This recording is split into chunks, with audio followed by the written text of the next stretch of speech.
Nigerian bond market witnessed a shift in sentiment following the release of the second quarter bond calendar as investors queried the initial interest in the 2027, 2023, and 2034 and 2053 bonds. Chuka Nwachukwu, the head of ALM and balance sheet management, joins me now to look at what's playing out in the markets there. Chuka, thank you so much for your time, but let's see what the reaction has been like in terms of that bond calendar that has been out.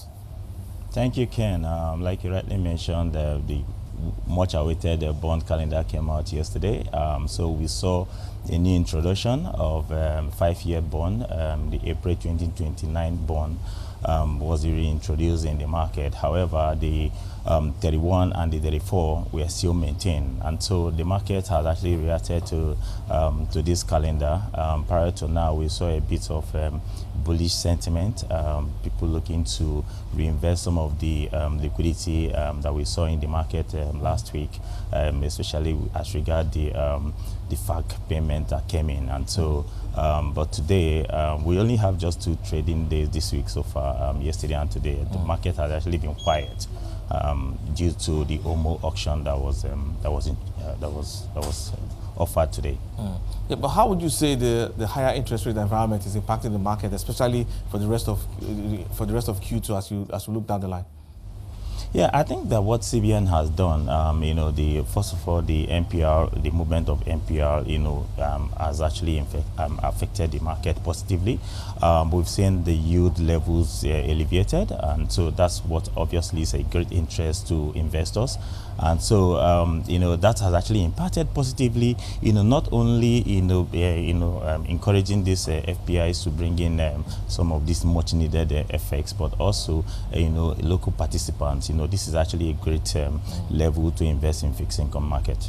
Let's talk about liquidity management, which you are a pro at now.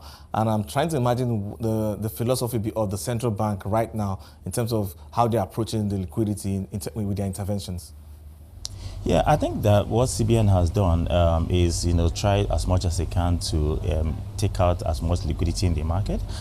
This morning, market liquidity opened above 500 billion, and immediately OMO was introduced into the market. And so, at the OMO auction, which the result just came out some few minutes ago, we saw a subscription of over 1.1 trillion for offer of 500 billion. However, 676 billion was sold, and so that has actually, what that indicates that CBN obviously don't want, to have excess liquidity in the system, and that's why these OMO auctions, apart from meeting the obligation, but also trying to mop up excess liquidity. And going into the rest of the week, we see this liquidity within these levels. There isn't much any liquidity coming in, so we will see a rate hover within the 25, 27 levels as it is. Yeah, how would you think this this approach from the central bank is going to impact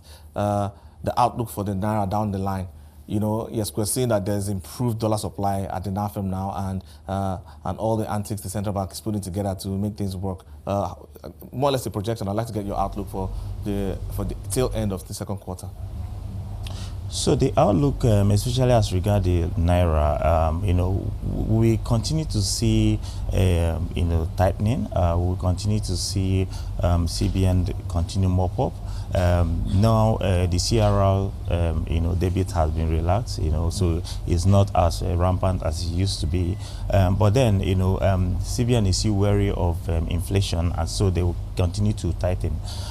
Going into the second quarter, there are some coupon payment that will be coming into the market, and that will also increase liquidity in the system. However, we expect to see continuous OMO issuing when the need be, and then of course continue mop up in the system. And again, most of the liquidity we see now in the system, it is also, like I said earlier, is due to the fact payment that came in. I don't think there will be much liquidity into second and then third quarter of this month, other than the fact payment towards the end of the month. Then we'll keep an eye to see how the developments continue to play out. But thank you so much for your time on the show today. I've been speaking with Chuka Nwachukwu. He's the head of ALM and balance sheet management at UBA. And